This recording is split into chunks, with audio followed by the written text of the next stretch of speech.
I am here today to basically reiterate that you're full of shit, okay? But not only are you full of shit, I'm full of shit. Everyone is full of shit. This basically is kind of the video blog to my recent article, I'm full of it and so are you.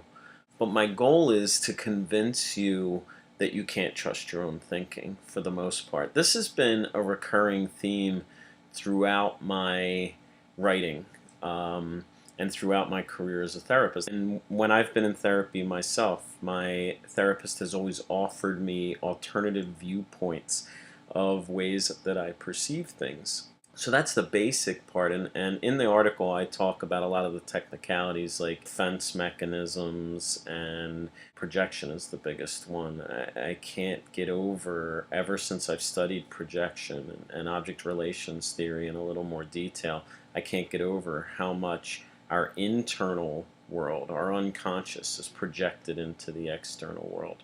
I see it all the time. You can't trust your memory. I think a good example of this is, think of a time when you were remembering something from your past and you were discussing it with someone else who was there, maybe a parent or a family member or a relative. And in that discussion, you two disagreed on the way that things occurred. In all likelihood, you thought that their memory is inaccurate, but there's at least an equal possibility that your memory is inaccurate.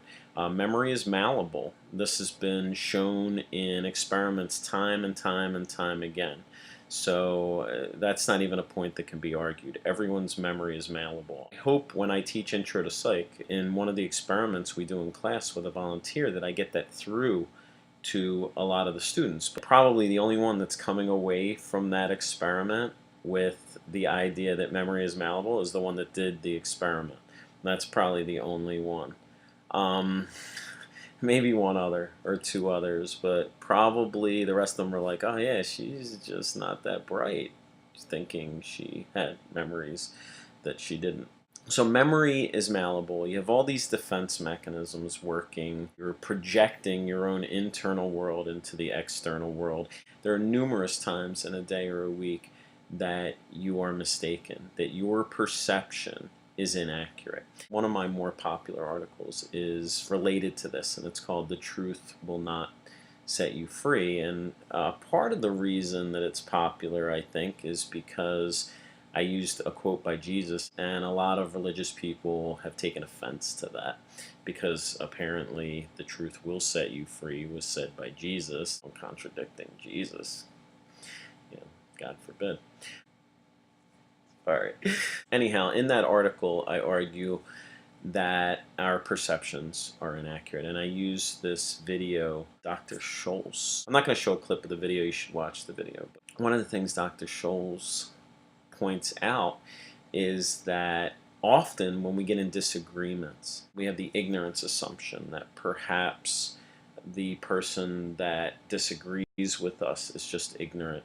If we explain everything to them and we find that they're not ignorant, then we just think they're an idiot. If evidence indicates that they're not an idiot, then we just assume they're evil, and they're purposely trying to cause us conflict and pain in some way. Those are her assumptions, and I really love the video. That's why I included it in my article. Look, facts are facts, or at least facts are agreed upon by a number of individuals, and then we call them facts. But where you're full of shit is in the place where you give motives to those facts. It's the motives that we often attribute to other people that are our story and aren't necessarily the truth, and in all likelihood come from our own unconscious. Can be fear, insecurity, can come from a lot of other negative emotions. I'm reading The Conquest of Happiness by Bertrand Russell. I'm reading Siddhartha by Hermann Hesse. I'm reading Peace in Every Step, I think it's called, by Thich Nhat Hanh. All of those books are all pointing to the assumption or the indication that our thinking is causing us pain. that our thinking is inaccurate, that we're caught up in an illusion of self, I guess I'll call it. Basically, the point of this video, the point of the article, the point of a lot of what I write is for you to step back from your thinking, for you to question your thinking, for you to look at where are these thoughts coming from? What is the root of these thoughts, or what is the root of this feeling that I'm experiencing? And not to trust it completely, not to believe wholeheartedly that what you were assuming, what you were thinking at that moment is the absolute truth, is correct, and that perhaps you're full of shit. And I probably am. Thanks.